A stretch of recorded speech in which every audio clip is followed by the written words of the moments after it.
کردہ علمی کیسٹ گھر کیسٹ اور سی ڈی ملنے کا پتہ نوٹ فرما لیں۔ علمی کیسٹ گھر، دکان نمبر 5، فاطمہ پلازا، بالمقابل مدنی مسجد، فڈلبی ایریا، کراچی۔ Phone number 63708113۔ الصلاة والسلام على رسوله الكريم وأصحابه أجمعين، أما بعد۔ میرے محترم بھائی اور دوستو، اللہ تعالیٰ نے موت کو زندگی سے پہلے فیصلے کے انداز میں ظاہر فرمایا کہ اللہ تعالیٰ نے یوں کہا، خلق الموت والحیات، ہم نے موت کو بنایا اور زندگی کو بنایا۔ تو اس آیت سے یوں لگتا ہے جیسے موت کا فیصلہ پہلے زندگی کو بنایا اور زندگی کو بنایا۔ تو اس آیت سے یوں لگتا ہے جیسے موت کا فیصلہ پہلے، زندگی کا فیصلہ بعد میں۔ ہر سانس، ہر پل وہ موت کا 100% امکان اپنے اندر رکھتا ہے۔ یہ سانس جب نکلتا ہے، واپس آنا اس کا یقینی نہیں۔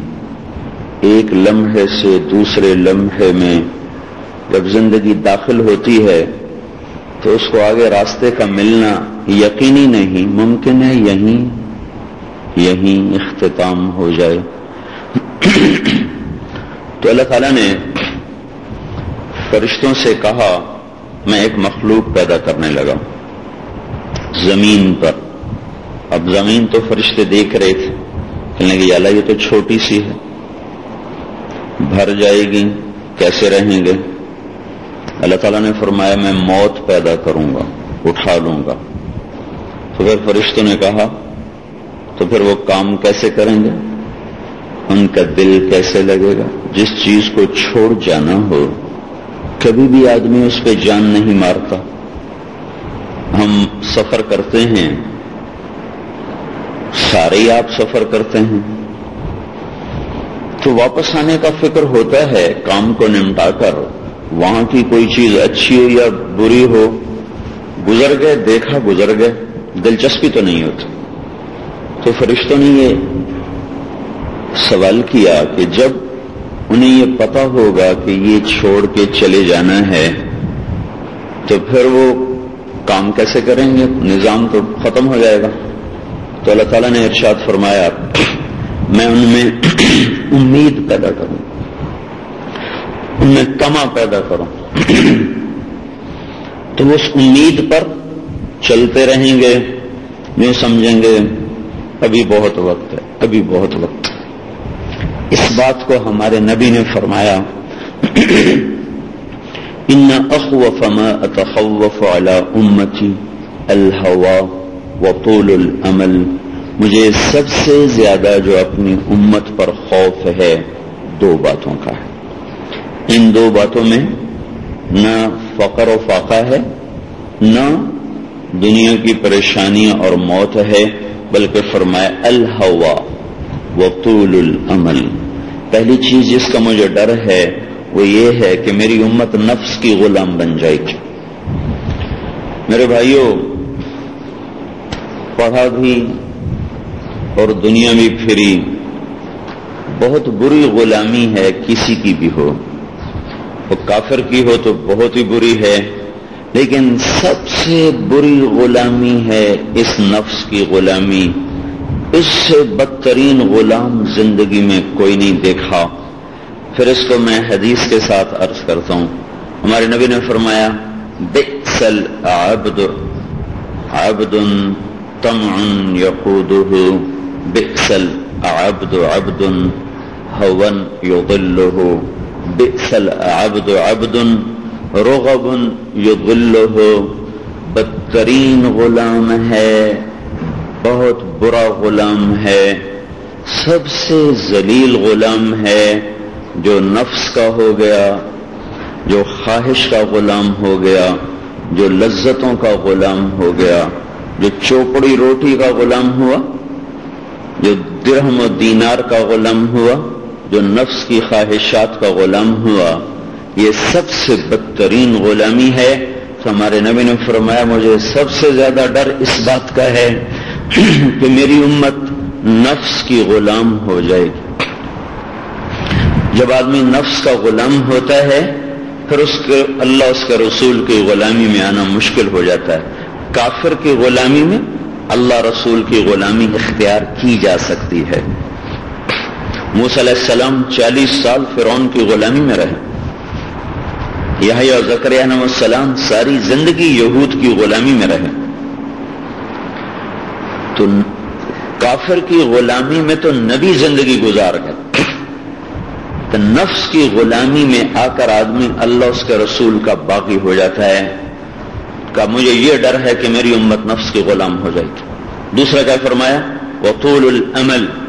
دوسرا ڈر یہ ہے کہ یہ لمبی امیدوں کے شکار ہو جائیں گے. لمبی لمبی امیدوں کے شکار ہو جائیں گے. موت انہیں دور نظر آئے گی، زندگی انہیں قریب نظر آئے گی. پھر کیا ہوگا؟ اما الہوا فیصد عن الحق. جو بات میں نے پہلے کہی تھی، جب یہ نفس کے غلام ہوں گے تو اللہ اور اس کے رسول کی غلامی سے باغی ہو جائیں گے. واما طول الامل، جب یہ لمبی امیدیں بنائیں گے فینسی الاخرہ، تو انہیں جنت بھول جائے گی. جب یہ فیصلہ بات کو سجانے میں پیچھے پڑ جائیں گے اور اپنی دنیا کے نظام کو لمبے سے لمبے سوچنے لگیں گے، فینسی الاخرہ، تو انہیں آخرت بھول جائے گی. انہیں جنت کے شوق ختم ہو جائیں گے، انہیں موت کا خوف ختم ہو جائے گا، انہیں جہنم کی جو خوفناک گھاٹی ہیں وہ بھول جائیں گی. پھر کیا ہوگا؟ نتیجہ کیا ہے؟ ہمارے نبی نے فرمایا او میری امت هذه الدنيا مرتحلة ذاهبة وهذه الآخرة مرتحلة قادمة ولكل واحدة منهما بنون فإن استطعتم ألا تكونوا من بني الدنيا فافعلوا فإنكم اليوم في دار الحساب ولا عمل وأنتم غدا في دار الحساب ولا عمل انکم اليوم فی دار العمل ولا حساب وانتم غدا فی دار الحساب ولا عمل. آپ نے فرمایا اگر میری بات کو مان لو فیصلہ آباد ہند سندھ کی امت، تو وہ یہ ہے کہ جس دنیا کے پیچھے تم نے دوڑ لگائی ہے وہ جوتے پہن کر پیٹ پھیر کر وہ جا رہی ہے.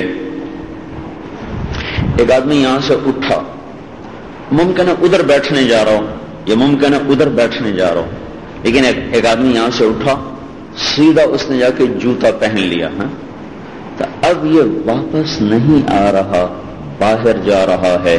دوسری حدیث میں آتا ہے ولت حذاء، اللہ اکبر، کہ دنیا اٹھی ہے، چلی ہے، حذاء، جوتا بھی پہن لیا ہے. جوتا بھی پہن لیا ہے. اس زمانے کے جوتے ہوتے تھے لمبے لمبے تسمے بھی اس کے ساتھ باندھے جاتے تھے، تب دوبارہ وہ کھلتے بھی نہیں تھے آسانی سے. تو ولت حذاء مدبرۃ مرتحلۃ ولت حذاء. ایک اور حدیث کو جوڑ کے میں کہہ رہا ہوں کہ دنیا اٹھی ہے، اس نے یوں پیٹ پھیری ہے اور وہ سیڑھیوں تک گئی ہے اور اس نے جوتے پہن لیے ہیں، اب یہ جا رہی ہے. تم کیسے دیوانے ہو کہ اس پہ لڑ رہے ہو؟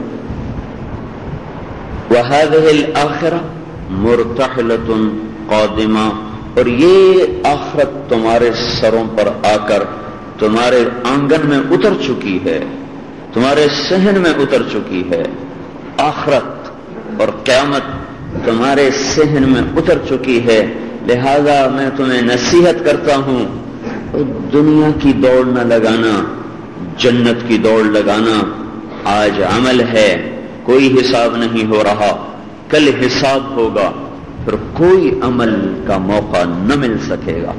آج ایک آنسو کا قطرہ دوزخ کے سمندر بجھا دے گا، اور قیامت میں آنسوؤں کے سمندر سے دوزخ کی ایک چنگاری بھی نہیں بجھ سکتی. چلیے ایسا کرو، ایسا کرو. تو دوسری حدیث ارتحلت الدنیا مدبرہ، وہ گئی دنیا، وارتحلت الآخرۃ مقبلہ، اور یہ آ گئی آخرت. وَلِكُلِّ وَاحِدَةٍ مِّنْهُمَا بَنُونَ، کچھ دنیا کے بیٹے کچھ آخرت کے بیٹے. فَكُونُوا مِنْ أَبْنَاءِ الْآخِرَةِ، اے میری امت آخرت کے بیٹے بننا. وَلَا تَكُونُوا مِنْ أَبْنَاءِ الدُّنْيَا، دنیا کے بیٹے نہ بننا. کیوں یا رسول اللہ؟ فَإِنَّ كُلَّ أُمَّةٍ يَتْبَعُهَا وَلَدُهَا. وجہ اس کی یہ ہے کہ بچہ ماں کے پیچھے دوڑتا ہے، روکو پھر بھی دوڑتا ہے، پکڑو پھر بھی دوڑتا ہے. جو دنیا کو ماں بنا لیں گے اور اس پر بک جائیں گے، نماز بھی گئی، سچائی بھی گئی، عدل بھی گیا، دیانت بھی گئی، انصاف بھی گیا، مہر و وفا بھی اٹھ گیا، محبتوں کے خون ہو گئے، رشتے سفید ہو گئے، ناطے ٹوٹ گئے، اور پیسے کی کھنک کے سوا سنائی نہ دیا، اور دنیا کی چمک کے سوا کچھ دکھائی نہ دیا، اور لذتوں کی دوڑ کے سوا کوئی دوڑ نہ رہی، اور پیٹ کی پوجا کے سوا کوئی منزل نہ رہی، اور شہوتوں کی انتہا تک پہنچنے کے سوا کوئی سفر نہ رہا. جب یہ ہوگا تو اللہ قیامت کے دن دنیا کو ایک عورت کی شکل میں اٹھائے گا، بوڑھی عورت، کالی سیاہ. اللہ تعالیٰ فرمائے گا یہ کون ہے؟ وہ کہیں گے ہمیں تو نہیں پتا کون ہے. تو اللہ تعالیٰ فرمائیں گے یہ تمہاری دنیا ہے، یہ تمہارا فیصلہ آباد ہے، یہ تمہارا لاہور ہے، یہ تمہارا کراچی ہے، یہ تمہارے 8 بازار، یہ تمہارے کھیت، یہ تمہارے غلے، یہ تمہاری فیکٹریاں، یہ تمہاری ملیں، یہ وہ دنیا ہے جس پر تم نے مجھے ٹھکرایا. پھر اللہ تعالیٰ فرمائیں گے پھینکو اس کو جہنم میں. وہ کہے گی میرے بچے بھی تو میرے ساتھ کر دے، میں بچوں کے بغیر کیسے جاؤں؟ تو اللہ تعالیٰ فرمائیں گے جس جس نے تجھ سے پیار کیا ان کو بھی لے جا. اس کو اللہ فَإِنَّ كُلَّ أُمٍّ يَتْبَعُهَا وَلَدُهَا. اب محبت تو ہر ایک کو ہے، محبت تو ہر ایک کو ہے، کس کو نہیں ہے؟ لیکن یہاں محبت سے کیا مراد ہے؟ جو اس دنیا کی محبت پر اللہ اور اس کے رسول کے حکموں کو توڑتا چلا گیا اور آخرت کو بھلاتا چلا گیا، اس کی گرفت میں آ جائے گا. وہ کہیں گے پھینکو اسے، وہ کہیں گے میرے بچے لے جا، سارے ہی تیرے ہیں. تو ہر وہ مرد عورت جس نے اس دنیا کی زیب و زینت پر اپنا سب کچھ لگایا ہوگا، آج وہ بازی ہار جائیں گے. اور میرے بھائیو آخرت کا ہارا ہوا اس جیسا کوئی ہارا ہوا نہیں، اور آخرت کا جیتا ہوا اس جیسا کوئی جیتا ہوا نہیں ہے. تو قیامت ہمارے سر پہ آ رہی، قریب آ رہا ہے. ہر آنے والا پل ایک اللہ رکھا کے لیے قیامت تھی، آ گئی. ایک کل جو مر گئے ان کی قیامت آ گئی، آج جو مریں گے ان کی قیامت آ گئی، جو پہلے مر چکے ہیں ان کی قیامت آ گئی. جب ہم مریں گے ہمارے لیے قیامت آ گئی. ایک قیامت ساری کائنات کی ہے. ہم تو مرنے والوں کو دفن کرتے ہیں، اللہ ہمارے لیے بھی کوئی دفن کرنے والے پیدا کر دے گا. لیکن میرے بھائیو اس دنیا میں ایک دن ایسا ہے جب مرنے والے ہوں گے، رونے والا کوئی نہ ہوگا، لاشیں پڑی ہوں گی، کفن دینے والا کوئی نہ ہوگا، مردے ٹھہرے ہوئے ہوں گے اور جنازہ پڑھنے والا کوئی نہ ہوگا، میتیں بکھری پڑی ہوں گی اور انہیں دفنانے والا کوئی نہ ہوگا، اور گھر ویران ہوں گے اور منڈیاں سنسان ہوں گی اور بازار زیر و زبر ہوں گے، اور ان پہ غم کرنے والا، نوحہ کرنے والا کوئی نہ ہوگا.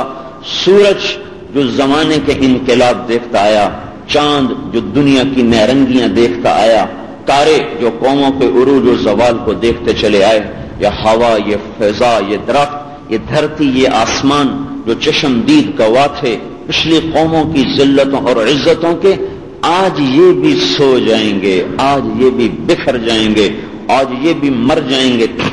ایسی صبح ہوگی، یہی سہانا وقت ہوگا جب گھروں میں چہل پہل ہوگی، بچوں کو کھلایا جا رہا، ناشتے کروائے جا رہے، اسکول کی تیاری ہو رہی، اور خامد کو جلدی ہے، دکان کھولنی ہے، واک صبح صبح آ جاتے ہیں. بیوی کو ناراض ہو رہا ہے تو انہیں چائے دیر سے کر دی، تو انہیں ناشتہ مجھے دیر سے پکا کے دیا.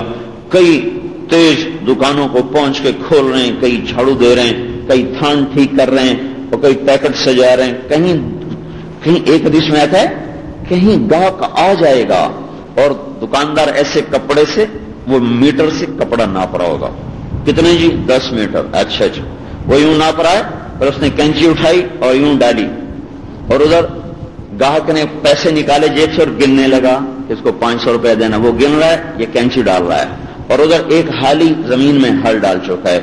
ایک بیج بکھیرنے والے نے مٹھی بیج کی اٹھائی،